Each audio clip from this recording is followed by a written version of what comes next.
Hay un nuevo peligro para México. Se llama el PRI. Al menos eso es lo que deja en claro el presidente Felipe Calderón en la entrevista que publicó esta semana The New York Times. En ella advierte de los presuntos pactos tricolores con el crimen organizado. Nada dice de lo que proponen presidentes, senadores o alcaldes panistas. Lo que está sucediendo en 2011 tiene enormes similitudes con el peligro para México que se fabricó en 2005, cuando el entonces presidente Vicente Fox villanizó a Andrés Manuel López Obrador y armó el desafuero fallido contra el perredista.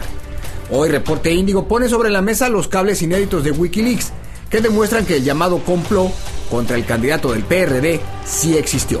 Y también revelan que por la Embajada de Estados Unidos en México desfilaron lo mismo un consejero del IFE, un vicegobernador del Banco de México y hasta el líder moral del PRD para cabildear contra Andrés Manuel López Obrador. Conoce en Reporte Índigo las pruebas del complot.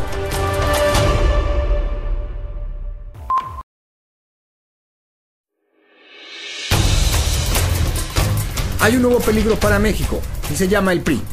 Al precio que sea, el presidente Felipe Calderón está empecinado, obsesionado con impedir el regreso del tricolor a Los Pinos y transgrede las fronteras entre el jefe de Estado y el jefe de su partido, denostando a sus opositores.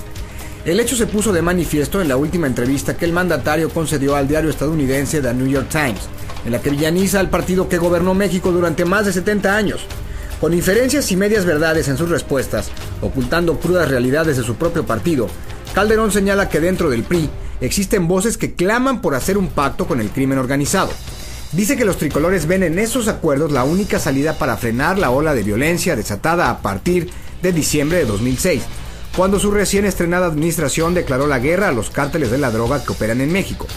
Pero la reacción de los priistas fue inmediata y contundente, y obligó a que distintos personajes del círculo íntimo calderonista salieran a acortar los alcances del daño político de las temerarias declaraciones.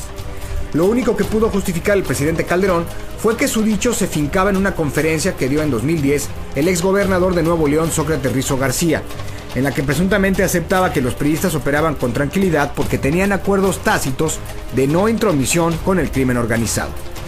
Nada recordó el inquilino de Los Pinos sobre las reiteradas propuestas de su antecesor, el panista Vicente Fox, para propiciar un pacto e incluso una amnistía para los cárteles a fin de detener la ola de violencia que oficialmente registra 34,000 muertos en lo que va del sexenio. Propuestas que con toda oportunidad ratificó esta misma semana el expresidente panista, quien en Estados Unidos, ante la Fundación Cato, llamó a ofrecer una amnistía a los cárteles de la droga.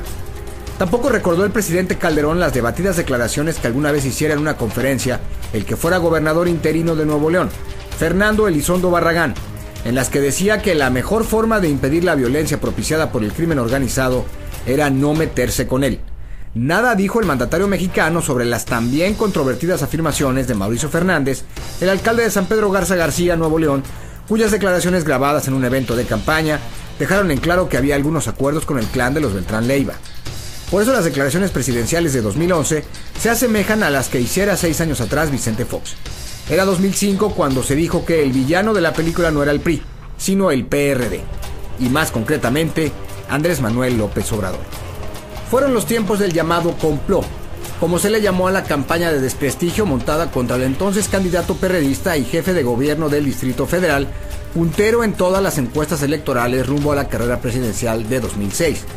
Y si entonces se decía que el complot solo existía en la cabeza de Andrés Manuel López Obrador, hoy aparecen elementos suficientes para testimoniar que esa campaña vino desde adentro del gobierno federal y que se utilizaron voces presumiblemente autónomas para sembrar en círculos diplomáticos internacionales temor sobre lo que el perredista podría significar en la presidencia.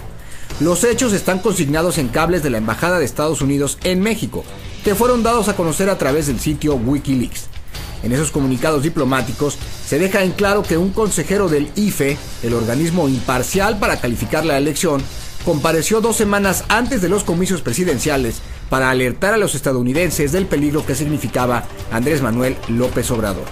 Más aún, que con excepcionales dotes premonitorias les pronosticó que los resultados se mantendrían retenidos la noche de la elección.